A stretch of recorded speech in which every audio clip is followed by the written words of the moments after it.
Hello বন্ধুরা, আজকে আমরা যাচ্ছি বাণিজ্য মেলায়। আর আজকে হচ্ছে 14 জানুয়ারি। আমার বাসা যেহেতু উত্তরা, আমি একটু বিশ্ব রুট না দিয়ে উল্টো একটু পথে আবদুল্লাপুর দিয়ে আমি আজকে যাওয়ার চেষ্টা করতেছি। তো এখান থেকে আমি আজকে রিকশায় যাব সরাসরি বাণিজ্য মেলায়। আর এই রাস্তাটা দিয়ে যেতে যেমন গ্রামগঞ্জের একটা দৃশ্য এবং সুন্দর একটা হালকা বাতাস, খুবই অসাধারণ একটা দৃশ্য আপনাদের চোখে পড়বে। আর এই দৃশ্য উপভোগ করতে করতে আমরা চলে যাচ্ছি আজকে বাণিজ্য মেলায়। আর বাণিজ্য মেলায় যে আপনাদের সাথে শেয়ার করব এবার কি কি স্টলগুলো উঠেছে আর কোন জিনিসগুলো কীরকম। তো এই যে দূরে দেখা যাচ্ছে বাণিজ্য মেলা, তো বাণিজ্য মেলার সামনেই আমরা চলে আসছি, খুব কাছে আমাদের এখান থেকে উত্তরা থেকে প্রায় 40 মিনিট সময় লাগলো রিকশায় বাণিজ্য মেলায় আসতে। আর উত্তরা আবদুল্লাপুর থেকে 300 টাকা রিক্সা ভাড়া সরাসরি বাণিজ্য মেলায় এখানে চলে আসতে পারেন। তো আমরা চলে আসছি বাণিজ্য মেলায়, এখন এখান থেকে টিকিট কেটে নিব। আর এবার কিন্তু টিকিটের দুইটা সিস্টেম, একটা হচ্ছে অনলাইন সিস্টেম, আরেকটা হচ্ছে সরাসরি কাউন্টার থেকে আপনি টিকিট কিনতে পারবেন। আর অনলাইনে টিকিট কাটতে হলে অবশ্যই আপনার মোবাইলে ডাটা বা ওয়াইফাই কানেকশন থাকতে হবে, মানে নেট কানেকশন থাকতে হবে। তো আমাদের মোবাইলে নেট কানেকশন নেই, যার কারণে আমরা কাউন্টার থেকে সরাসরি টিকিট কিনে নিয়ে আসছি। আর এবারের বাণিজ্য মেলার গেটটা কিন্তু একটু ব্যতিক্রমভাবে সাজানোর চেষ্টা করা হয়েছে, যেহেতু মনে করা হয় পুরো বাংলাদেশটাই নতুন রূপে। তো সেই ক্ষেত্রে একটু বাণিজ্য মেলাটাও ব্যতিক্রম করে নতুন রূপে সাজানো হয়েছে। তো চলুন ভিতরে যেয়ে দেখি আমরা এবার বাণিজ্য মেলাটা কেমন এবং কতটুকু সুন্দর করে সাজানো হয়েছে। বাইরের চিত্রটা তো আমরা মোটামুটি দেখলাম। তো ভিতরে প্রবেশ করে আমরা প্রথমে চলে আসছি যেটা হচ্ছে জুলাই চত্বরে। এই জুলাই চত্বরে আপনারা আসলে দেখতে পারবেন আবু সাইদ এবং মুগ্ধর কিছু ছবি। এছাড়াও জুলাইয়ে নিহত বিভিন্ন ম কিছু ছাত্রছাত্রীর ছবি এবং কি সিনারি দেওয়া আছে সেখানে ঘটেছে কি ঘটেছে সেগুলো মানুষকে একটু দেখানোর জন্য তুলে ধরা হয়েছে। তো এর পাশেই আমরা দেখতে পাচ্ছি যে একটা আরএফএল একটা প্যাভিলিয়ন দেখা যাচ্ছে। এই প্যাভিলিয়নটা খুবই বড়। তো এই প্যাভিলিয়নটা আমরা একটু পরে ঘুরে দেখব। এর আগে কিছু কুকারিজের জিনিসগুলো দেখে নিই। তো কুকারিজের জিনিসগুলো দেখতে আসলাম যেগুলো এরকম। তো এখানে আবার এগুলো যা নিবেন আপনারা ১৩০ টাকা রেটের একদম সব কিছু। তবে হ্যাঁ, এছাড়াও কিছু বাহিরে একটু দামি প্রোডাক্ট এখানে আছে, তবে বেশিরভাগই হচ্ছে ১৩০ টাকা। আপনারা যা নিবেন ১৩০ টাকা।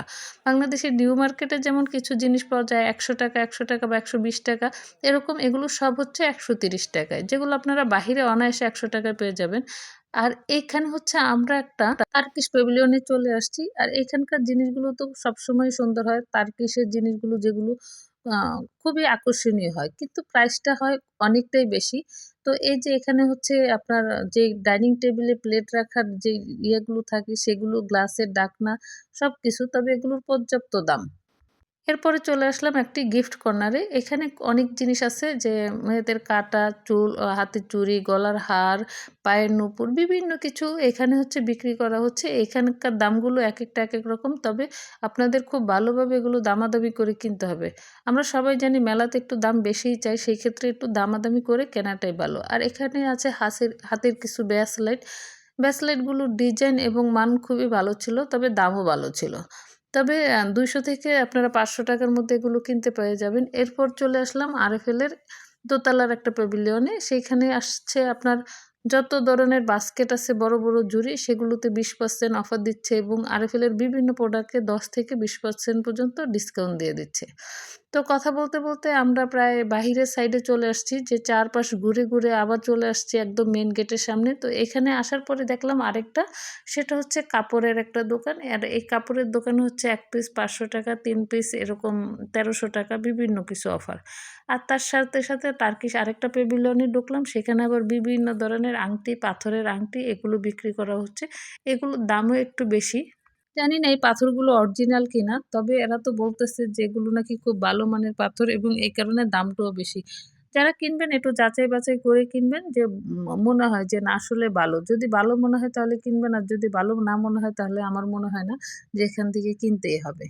এছাড়াও এখানে রয়েছে কিছু ঘড়ি, ঘরে সাজানো কিছু ডেকোরেশনের জন্য কিছু জিনিসপত্র, ওয়ালমেট বিভিন্ন কিছু আপনারা এই টার্কিশ প্যাভিলিয়নে পেয়ে যাবেন। টার্কিশের একাধিক প্যাভিলিয়ন আছে, যেখানে একেক জায়গায় একেকটা পাওয়া যাচ্ছে। তো আপনারা একটু ঘুরলে বাণিজ্য মেলাটা পুরো যদি ঘুরে দেখেন তাহলে আশা করি আপনাদের পছন্দ মতো সব জিনিসই পেয়ে যাবেন। আর যারা ঘরকে একটু সুন্দর আরও গুছিয়ে রাখতে চান তাদের জন্য এই যে কার্পেটগুলো আছে, এগুলোর দামও একটু ভালো। তো আপনারা যারা কিনতে চান দেখে যাচাই করে বাছাই করে তারপর কিনবেন। আমরা চলে আসছি বাণিজ্য মেলার গেটের বাইরে। আর এখন আমরা বাহির হয়ে যাব। তো আমার ভিডিওটা কেমন লাগছে জানাবেন কমেন্ট করে। যদি ভালো লাগে অবশ্যই আমার চ্যানেলটা সাবস্ক্রাইব করে আমার পাশে থাকবেন।